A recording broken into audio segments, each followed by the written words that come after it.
नमस्कार, स्वागत आप सभी का बाजार की हलचल में। मैं हूं आपके साथ अखिलेश राठी और बाजार की हलचल में हम हफ्ते के पहले कारोबारी दिन चर्चा करने जा रहे हैं कमोडिटीज के बारे में। हम आपको बताएंगे कि आज हफ्ते के पहले कारोबारी दिन सुबह से लेकर अभी तक किन कमोडिटीज के अंदर कितनी मंदी तेजी के साथ कारोबार दर्ज किया जा रहा है, जानकारों की इस पर क्या राय है, जानकार क्या बता रहे हैं, आज आपके लिए हॉट पिक्स क्या रहेंगे और आने वाले समय में कौन सी कमोडिटी कितनी मंदी तेजी के साथ कारोबार करती हुई दिख सकती है, इसके बारे में आज चर्चा होगी। जान लेते हैं कि प्याज की खबरें क्या निकल के सामने आ रही हैं, प्याज का भाव है वो क्यों तेजी से बढ़ रहा है और प्याज की कीमतें क्या बनती हुई नजर आ रही हैं। तो आपको बता दें कि प्याज का दाम फिर आसमान चढ़ चुका है। देश की राजधानी दिल्ली और आसपास के इलाकों में प्याज का खुदरा भाव बीते 3 सप्ताह से 50 रुपए के करीब चल रहा है, जो अब 60 रुपए से ऊपर हो चला है। प्याज की महंगाई से फिलहाल राहत मिलने के आसार नजर नहीं आ रहे हैं। कारोबारी बताते हैं कि कम से कम 15 दिन और प्याज के दाम गिरने के आसार नहीं है, क्योंकि रबी फसल मार्च में ही बाजार में उतरेगी। एशिया में फलों और सब्जियों की सबसे बड़ी मंडी के रूप में शुमार राष्ट्रीय राजधानी दिल्ली स्थित आजादपुर मंडी में शनिवार को प्याज का थोक भाव 12.5 रुपए से लेकर 45 रुपए किलो तक था, जबकि मॉडल रेट 31 रुपए 25 पैसे प्रति किलो था। वहीं आपको बता दें कि नासिक का प्याज सबसे ऊंचे भाव पर बिक रहा है।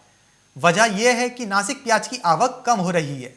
देश में प्याज का उत्पादन तकरीबन सभी क्षेत्रों में होता है, लेकिन महाराष्ट्र नासिक प्रमुख प्याज उत्पादक क्षेत्र माना जाता है।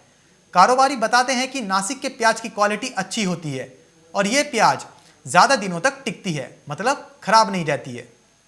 वहीं हॉर्टिकल्चर प्रोड्यूस एक्सपोर्टर्स एसोसिएशन के अध्यक्ष ने बताया है कि इस समय आवक तकरीबन 30% कम हो रही है, जिसके कारण बीते सप्ताह में प्याज का भाव करीब 10 रुपए किलो तक बढ़ गया है।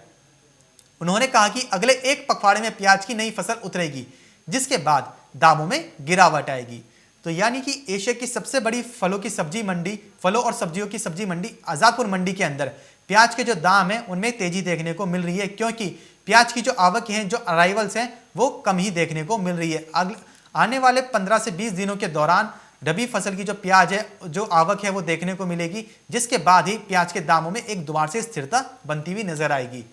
उसके बाद ही प्याज के दामों में एक हल्की नरमी होती हुई दिखेगी और तब तक के लिए प्याज के दामों में कोई नरमी के आसार नहीं है, तब तक प्याज तेज ही रहेगा। फिलहाल बाजार की हलचल में बस इतना ही, कहीं जाएगा नहीं, क्योंकि खबरों का सिलसिला लगातार यूं ही बना रहेगा मार्केट टाइम्स टीवी पर। मार्केट टाइम्स टीवी पर चल रहा है बूझो तो जाने क्विज कॉन्टेस्ट। अब आपके पास मौका है हर रोज इनाम जीतने का। जी हाँ, मिक्सी, ग्राइंडर, मोबाइल फोन और ना जाने क्या क्या। अगर आप मार्केट टाइम्स टीवी के सब्सक्राइबर हैं, तो हर रोज आप जीत सकते हैं मार्केट टाइम्स टीवी पर आकर्षक इनाम। और अगर आपने मार्केट टाइम्स टीवी को सब्सक्राइब नहीं किया है, तो तुरंत सब्सक्राइब करें। मार्केट टाइम्स टीवी पर चल रहा बूझो तो जाने क्विज कॉन्टेस्ट, जिसमें हम हर प्रोग्राम के अंत में पूछते हैं आपसे अर्थव्यवस्था, कमोडिटी बाजार, मंडियों का हाल, शेयर बाजार पर सवाल। सही जवाब देने वालों में से विजेता को लकी ड्रॉ के द्वारा चुना जाता है और उस विजेता को मिलता है मार्केट टाइम्स टीवी की तरफ से पुरस्कार। बस आपको सवाल का जवाब देने से पहले मार्केट टाइम्स टीवी को भी सब्सक्राइब करना है। आज का सवाल है, उस खाद्य फसल का नाम बताइए जो भारत में सबसे अधिक उपज देती है। आपके ऑप्शंस हैं, ऑप्शन ए गेहूं, ऑप्शन बी ज्वार, ऑप्शन सी मक्का, ऑप्शन डी चावल।